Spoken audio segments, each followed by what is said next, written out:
Você é daquelas pessoas que quando alguém comete um erro ou quando alguém não faz algo que deveria fazer, fica ali remoendo, fica ali repensando e até mesmo se culpando porque aquilo aconteceu? Meu nome é Valéria Zen, sou terapeuta e reconectora de vidas passadas e estou aqui hoje para te dizer: sim, é possível nos livrarmos das culpas que nós sentimos, que nós carregamos dos erros dos outros. Aí talvez você possa me perguntar, como assim? Quem errou foi o outro, né? Quem cometeu aquele deslize ou quem deixou de fazer algo foi o outro? Como assim que eu estou me culpando? Ok, vamos olhar um pouquinho mais atentamente para isso. Talvez para a gente entender essa parte, a gente precise retomar, né, lembrar de alguns outros vídeos do qual eu já falei, naquela série Atitudes que Transformam, né, pequenas atitudes que transformam, que é quando a gente traz, né, aquela expectativa com relação ao outro. O que acontece é que nós, seres humanos, nós temos a tendência muito forte de, em qualquer tipo de relacionamento, né, em qualquer área da nossa vida, esperarmos, criarmos uma expectativa com relação ao outro. Né? Então é claro, isso não é verbalizado, isso é um contrato não falado, e se você quiser saber um pouquinho mais, vale a pena assistir o vídeo sobre Não Crie Expectativas, que tem na série Pequenas Atitudes que Transformam. O que acontece é que quando nós criamos expectativas, a própria palavra já nos diz, nós estamos esperando algo, né? Na verdade, a expectativa, ela é uma ilusão. É uma ilusão de algo que a gente acredita que possa acontecer. Sempre nos nossos relacionamentos, nós buscamos receber algo. Um relacionamento, ele nunca é feito só de entrega total. Não no mundo que nós vivemos, não na consciência que nós desempenhamos no nosso mundo hoje, não com a humanidade que nós temos. O relacionamento na humanidade que existe hoje, com a forma que existe hoje, sempre vai ter a troca. Eu dou algo e eu espero, eu crio uma expectativa de receber isso de volta. Tá, mas aonde que isso entra na culpa dos erros dos outros? Ok. Quando eu estou esperando uma atitude, uma reação, uma palavra, quando eu estou aguardando, né, fazendo o meu melhor, na maioria das vezes fazendo o meu melhor para o outro, num relacionamento qualquer, como eu disse, não é só amoroso, claro que no amoroso isso fica ainda mais visível, mas em qualquer tipo de relacionamento eu estou esperando algo em troca, né? Eu estou esperando um movimento do outro, é porque eu criei uma expectativa dentro de mim, com o meu arsenal de conhecimentos. Eu acredito que, por exemplo, se eu for educada, se eu for respeitosa, eu também receberei educação e respeito. Em parte isso é muito verdadeiro, porque se eu sou uma pessoa que não respeita o limite do outro, se eu sou uma pessoa muito autoritária ou se eu sou uma pessoa muito orgulhosa, é claro, é óbvio que as outras pessoas e o próprio mundo, ele vai me devolver na mesma moeda. Isso funciona assim. Eu poderia até dizer que é uma lei do nosso universo, do nosso planeta também, né? Que é a lei de ação e reação. É aquilo que eu entrego e eu vou receber algo em troca. Óbvio, isso vai ser sempre sim. O que a gente pode fazer é não criar expectativa. Então eu faço o meu melhor, mas eu não aguardo para ter um resultado. Dentro disso, do meu melhor, é claro que eu vou peneirando. Está bom esse relacionamento? Está agradável? Eu estou realmente tendo algo de bom, de retorno, mesmo que não seja algo muito palpável, mesmo que não seja uma pessoa que me chega e diz: nossa, você me fez isso, então eu estou te dando isso aqui em troca, né? Mas existem essas trocas nos relacionamentos, tá? Então é claro que conforme a gente vai amadurecendo, compreendendo o porquê dos nossos relacionamentos, né? E sem esperar que o outro seja diferente do que ele é, sem esperar que aquela outra pessoa atue ou fale ou faça algo que ela não tem condições de fazer, então é claro que a gente começa a tirar um peso da própria expectativa, a gente começa a quebrar expectativas e a gente não se desilude depois, porque toda expectativa vai me levar a uma desilusão e isso é fato, tá? O que acontece é que quando nós estamos interagindo, e é nessa vida agora, em outras vidas do nosso passado, tá? Porque todos nós estamos aqui já há no mínimo várias existências, algumas há milhares de existências, algumas pessoas, tá? Depende muito do seu nível de conhecimento, do seu tempo de vivência nesse planeta, né?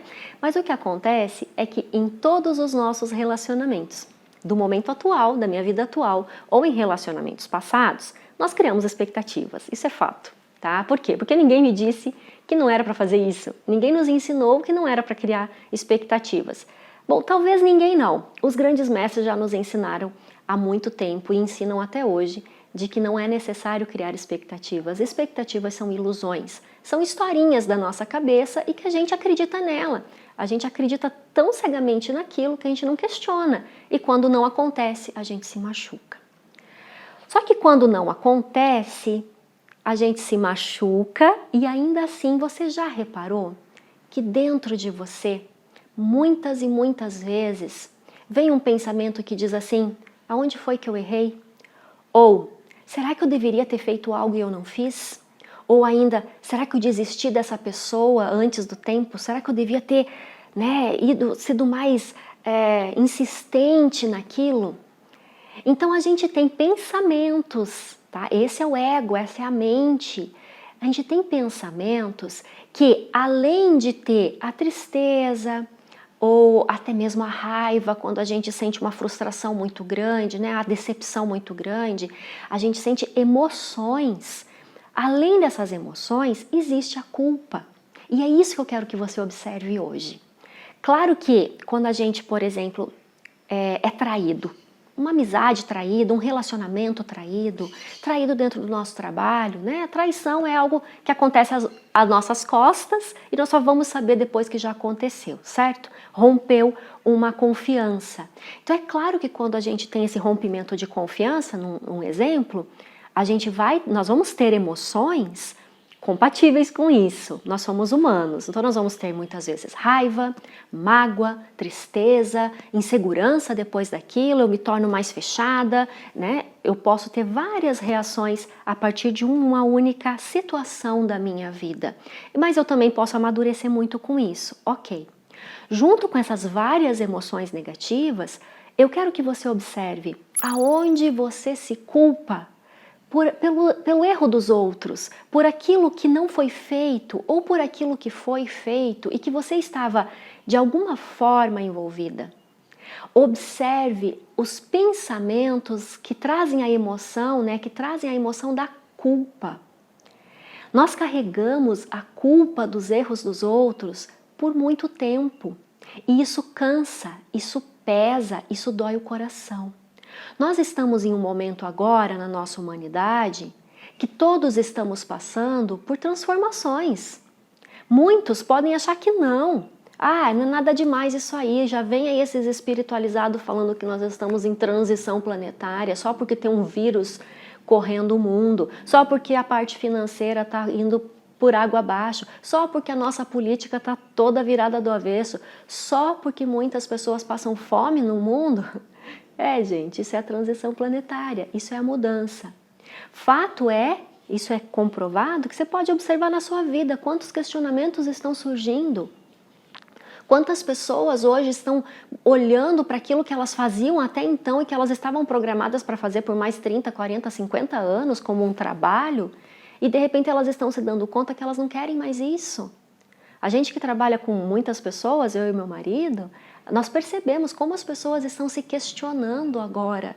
Será que o que eu estava fazendo está certo?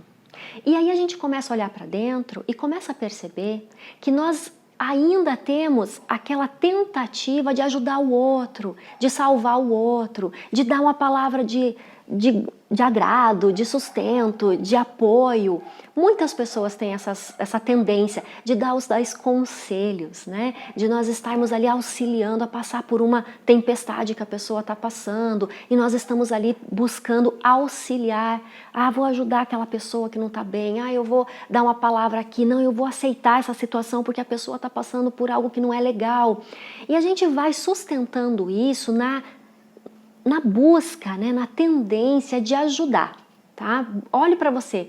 Muitas pessoas na nossa humanidade, elas querem ajudar o outro a se melhorar, a passar por uma situação, a resolver um relacionamento, a se libertar de uma dor. O ser humano tem isso dentro dele, tá? Alguns podem estar um pouco desligados dessa chavinha, mas a grande maioria tem isso sim, porque nós temos a chama divina, né? A luzinha dentro da gente que diz, poxa, deixa eu aliviar a dor do outro. Ok.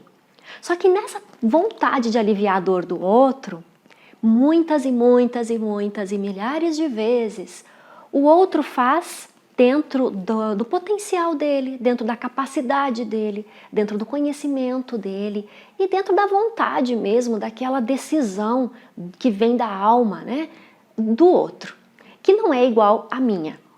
Aí nisso o resultado para o outro vai ser X. E de repente na minha expectativa eu esperava Y. E aí vem a culpa.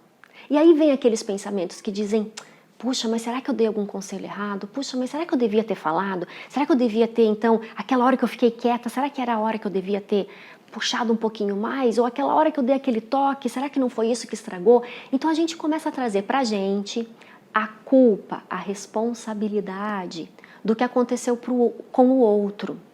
Sendo que o outro tem as suas escolhas, ele tem o livre-arbítrio, ele pode nos ouvir ou não.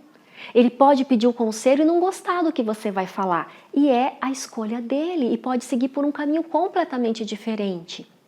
Só que essa vontade de ajudar, que cria a expectativa de que o outro vai melhorar, porque eu estou ajudando, traz a culpa.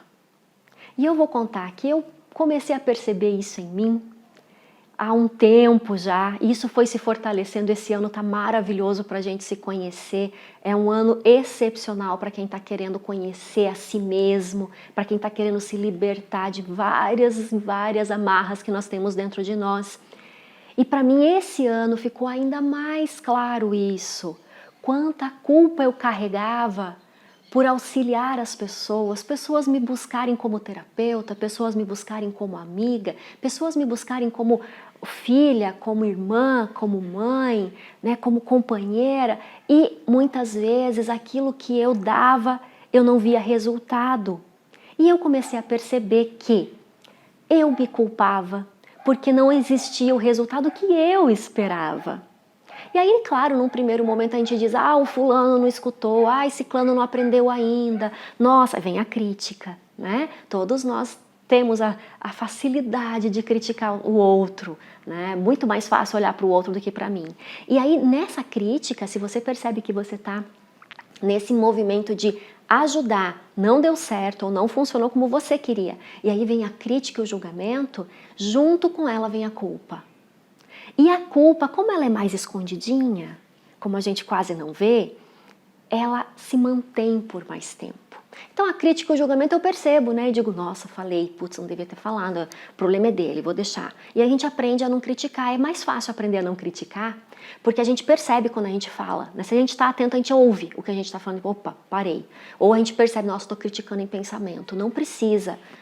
É a escolha do outro, então é aceitar a escolha do outro, permitir que ele seja quem ele é. Mas a culpa, ela fica subjacente e ela fica corroendo.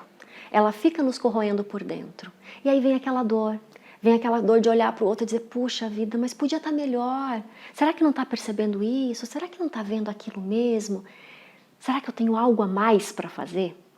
Então eu vou te dizer o seguinte, livre-se da culpa dos erros dos outros. Porque senão você não tem tempo de olhar para os seus. Senão você não tem tempo de olhar para você. Você fica se culpando pelo outro. E aí, ao invés de você liberar o outro, ao invés de você permitir que o outro seja como ele é, você ainda tem uma amarra ali. Nem que seja com a palavra culpa. Nem que seja camuflado de culpa. Mas você ainda está querendo que o outro faça de outro jeito para que você se sinta bem. E aí é que é a chave. No intuito de ajudar e de parecer algo muito, e de ser, né, ter aquela intenção muito altruísta, quando não funciona lá para o outro, nós nos tornamos egoístas. E aí nós nos culpamos porque tinha que ser do meu jeito, porque não ficou como eu queria, porque não saiu como eu planejava. E aí vem a culpa. Culpa pesa, dói. machuca o coração, fecha. Você não consegue ver além daquilo, porque você está ali se corroendo, se martirizando, porque eu me doei, porque eu fiz, porque eu liberei meu tempo, porque nossa, eu fui tão legal com aquela pessoa. Então a gente fica achando que a gente foi muito bom, que a gente foi top de linha. Quanto, na verdade, você não fez mais que a sua obrigação. A verdade é essa, a gente não faz mais que a nossa obrigação ao auxiliar o outro. Auxiliar o outro não é um favor. Auxiliar o outro não é como a caridade, né? O auxílio, ele não é um favor. Ele é uma obrigação. Ele é parte da natureza humana, você auxiliar o outro quando você pode. Não é trazer para dentro de casa o problema do outro, não. Mas é auxiliar o outro quando ele pede ajuda, quando ele precisa de você. Isso não é um dom, isso não é uma virtude, isso não é algo que vai te dar ponto na sua caderneta para você entrar no céu, não. Isso faz parte da natureza humana. Assim como respirar não é obrigação, respirar é natural. Ajudar o outro também. Mas quando eu acredito que eu estou fazendo, uau, eu estou sendo top de linha aqui, eu sou o bam, bam, bam, porque eu dou muitos conselhos ótimos, as pessoas me procuram para ouvir os meus conselhos, mas ninguém põe em prática, ou quem põe, põe muito pouco. Aí eu estou me achando muito. Então, ao invés de eu estar sendo altruísta e fazer pelo outro, eu estou sendo egoísta. Porque eu quero me sentir bem, porque eu quero ter um prazer de ver que o outro ouviu o que eu falei e seguiu aquele conselho e foi bom para ele. Nossa, ainda bem que eu falei, se não fosse eu na vida dessa pessoa. E aí o ego vai se inflando, vai ficando gordo, bonito, rosado, viçoso. E aí eu digo, não, mas eu sou espiritualizada, eu só estou fazendo pelo bem do outro, mas você não deu atenção àquele detalhe da culpa que você carrega quando o outro não faz o que você falou para fazer. Da culpa que a gente carrega quando a humanidade não entende que precisa mudar. E eu tô aqui me esforçando. Ai, que culpa! Deveria já estar diferente. E isso machuca, nos prende e nos amarra. Você tá num caminho espiritual? Esteja por inteiro. Não esteja pela metade, porque metade não é inteiro. E estar pela metade não te coloca dentro do caminho espiritual. Você ainda está na corda bamba, em cima do muro. E nós estamos em momento de decisão. Quem eu sou? Eu realmente quero auxiliar, porque faz parte da natureza humana auxiliar, sem esperar nada em troca, com consciência, claro.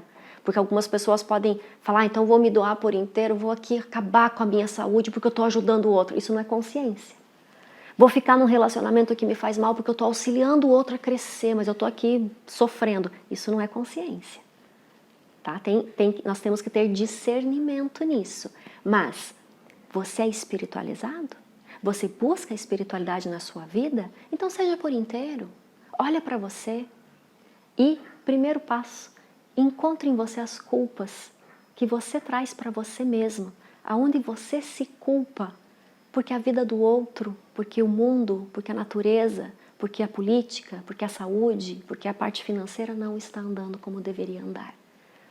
E a pergunta é, como deveria andar? Será que eu sei como deveria andar? Bom, é isso. Hoje é esse o recado que eu gostaria de te dar. Se você gostou, aperta aí o joinha para que esse vídeo alcance mais pessoas. Pode compartilhar com quem você quiser. E se tiver dúvidas, perguntas ou até mesmo sugestões de vídeos, escreve para mim e vamos nos falando. Até a próxima!